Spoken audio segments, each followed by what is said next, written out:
नमस्कार। आप देख रहे हैं जम्मू दस्तक। तो इस समय हम मौजूद हैं जम्मू से लगभग 350 किलोमीटर दूर पाडर में एक गांव पड़ता है चिशोती, जहां से 20 किलोमीटर पैदल चल के चिशोती में आना पड़ता है। और जहां पे जब हम पहुंचे, हम चंडी माँ के दर्शन के लिए निकल रहे थे, लेकिन यहाँ पे कुछ लोगों की इतनी बढ़िया समस्या है। पीछे फ्लड आने के कारण जो लाइट है वो भी पूरी तरह से बंद हो चुकी है, ख़राब हो चुकी है। और उसके बाद हम बताएंगे कि यहाँ पे एक हॉस्पिटल की सुविधा दी है इन्होंने। हम आपको ये हॉस्पिटल भी बताएंगे। ये हॉस्पिटल है, इस पे हालांकि बोर्ड तो नहीं लगा है, लेकिन इसका अंदर का दृश्य भी हम आपको दिखाएंगे कि ये जो हॉस्पिटल है, यहाँ पे अगर कोई बीमार पड़ जाए तो कैसे काम होगा। ये एक पहला कमरा है जो बंद रहता है हमेशा, हॉस्पिटल के नाम पे है लेकिन ये भी बंद रहता है, जो सूत्रों के हवाले से हमें पता। उसके बाद ये जो दूसरा कमरा है जेवी हॉस्पिटल का है, कहा जाए है कि जेवी हॉस्पिटल का कमरा है। तो अभी हम आपको बताएंगे कि जो दफ्तर है उन्होंने बताया कि दफ्तर जो है जहाँ के स्थानीय जो लोग हैं उन्होंने ही खोला है। यहाँ पे डॉक्टर तो नहीं पहुँचा है कोई, लेकिन जहाँ पे अभी हम एक जो मरीज़ हैं उनसे भी मिलाएंगे। उनका कहना है कि यहाँ पे हॉस्पिटल ना होने के कारण मुझे 15 से 20 हज़ार रुपया खर्च करके जम्मू जाना पड़ता है चेकअप करवाने के लिए। तो जितनी भी समस्याएं हैं उसी विषय पे हम आपको मिलाएंगे, जहाँ पे यूथ प्रेसिडेंट से वो विस्तार से आपको जितनी भी समस्याएं हैं वो आपको बताएंगे। हम उन्हीं से बातचीत कराएंगे कि क्या क्या समस्याएं पास करना, तो क्या क्या समस्याएं हैं उनके बारे में हम आपको बताएंगे। बंद कर। तो हमारे साथ जुड़ चुके हैं जहाँ के यूथ प्रेसिडेंट, उन्हीं से बातचीत करेंगे कि क्या क्या समस्याएं हैं जहाँ पे और क्या क्या काम हुए हैं, उनके क्या क्या समस्याएं हैं ये बताएंगे हमें। सर, सबसे पहले आपका जम्मू दस्तक में स्वागत है, और अपना नाम बताइए। जी हाँ, मैं आपके जम्मू दस्तक का हार्दिक अभिनंदन करता हूँ कि आप लोग जम्मू से आके दस्तक देने के लिए मचेल तहसील में पहुँचे हैं। तो मैं गाँव चिशोती का यूथ प्रेसिडेंट भी हूँ। मेरा नाम श्रीकांत राठौर है। तो अभी अभी आपने इस गांव का हालात अपने आँखों से देखे कि यहाँ के हॉस्पिटल की बहुत सारी परेशानियाँ हैं। लोगों को अभी हाल में 2-4 महीने के बाद यहाँ पे बर्फ़ गिरने वाली है, तो लोगों को इस हॉस्पिटल की बहुत बड़ी परेशानी होती है।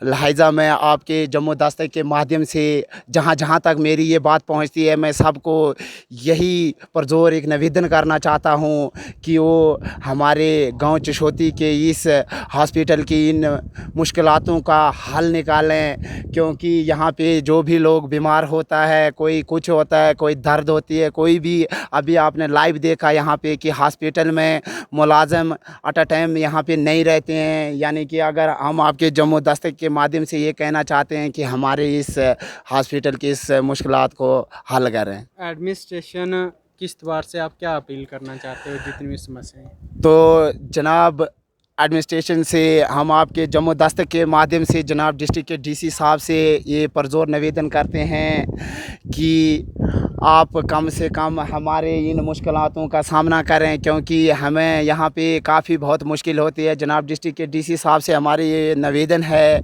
कि यहाँ पे मुश्किलें ही मुश्किल हैं। आपने खुद देख लिया, आप तो जम्मू से आए हुए हैं। सबसे बड़ी कौन कौन सी समस्या है जहाँ पे इस गाँव में? समस्या सबसे बड़ी इस गांव की नहीं बल्कि पूरे पाडर की बहुत सारी समस्या हैं। पाडर को छोड़ के सबसे बड़ी हमारे तहसील मचेल के लिए आपने खुद ही देखा रोड आ रही है।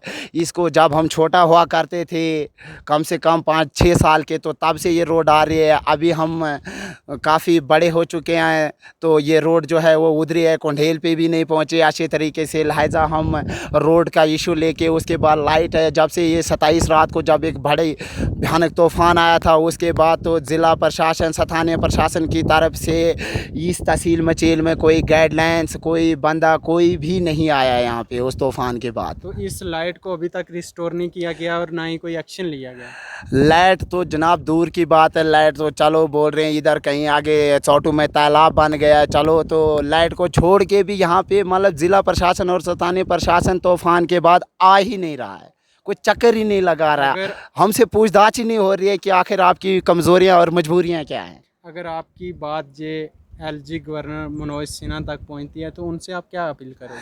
जनाब एलजी साहब से मेरी पुरज़ोर निवेदन होगी कि वो ज़िला प्रशासन और स्थानीय प्रशासन को ये इतला करें कि तहसील मचेल की बहुत सारी कमज़ोरियां हैं, जैसे कि तहसील मचील में गांव चशोती है, गांव चशोती में हॉस्पिटल की बहुत सारी मजबूरियां हैं और लाइट नहीं है। जनाब अलजी साहब से ये मेरी परज़ोर हाथ जोड़कर निवेदन रहेगी कि वो कम से कम इन कामों पे थोड़ा बहुत तवज्जो दें। तो जहाँ से अगर कोई बीमार हो जाए तो कितने किलोमीटर पैदल चल के जाना पड़ता है? अगर मान लो यहाँ से कोई बीमार हो जाए तो हमें कम से कम 7 8 9 किलोमीटर पैदल जाके आगे गाड़ी मिलती है। पहले तो चलो तूफ़ान से पहले गाड़ी 9 किलोमीटर आगे आ गई थी, लिहाजा जब से ये तूफ़ान आया है फिर से हमें वही पिछले वाले स्टेशन 20 किलोमीटर के पीछे तक पैदल जाना पड़ता है। बहुत सारी मुश्किलें हैं हमें यहाँ पे। तो ये थे हमारे साथ यहाँ के यूथ प्रेसिडेंट, जिन्होंने बहुत सारी समस्याओं के बारे में बताया। सबसे बड़ी समस्या हॉस्पिटल की जो हमने आपको दिखाई भी, कि जहाँ पे हॉस्पिटल में कोई भी डॉक्टर अवेलेबल नहीं है। दूसरी बात जो लाइट की, इन्होंने सबसे बड़ी बात कही कि फ्लड आने के कारण जो लाइट टूट चुकी थी, खंभे वगैरह टूट चुके थे, वो भी किसी ने रिस्टोर अभी तक नहीं किए। और तीसरी सबसे बड़ी बात ये रोड का कहना है कि जब से हम बचपन से, आज से 30-35 साल से पहले की ये रोड बन रही है, लेकिन अभी भी हमें कोई पता नहीं कि कब तक हमें इस रोड का फ़ायदा मिलेगा। और उसके बाद सबसे बड़ी बात बता दें कि जहाँ पे नेटवर्क बिल्कुल भी नहीं है। अगर यहाँ पे कोई कवरेज करने, अभी हम कवरेज कर रहे हैं, ये भी लगभग मुझे लगता है कि 1-2 दिन के बाद ही चलेगी, क्योंकि जहाँ पे नेटवर्क की कोई भी लिंक नहीं है। अगर कोई आपदा वगैरह आती है तो कोई भी संपर्क होने की असंभव है, क्योंकि जहाँ पे संपर्क करना बहुत ही मुश्किल है। नेटवर्क नहीं है, जहाँ पे किसी किस्म की फैसिलिटी गवर्नमेंट द्वारा नहीं दी गई है। इन लोगों की यही अपील है प्रशासन से भी और एलजी मनोज सिन्हा से भी कि जल्द से जल्द कोई ना कोई एक्शन लिया जाए और इन लोगों के बारे में सोचा जाए। आप देखते रहिए जम्मू दस्तक। मुझे दीजिए मेरे वीडियो जर्नलिस्ट के साथ इजाज़त। शुक्रिया। जय हिंद।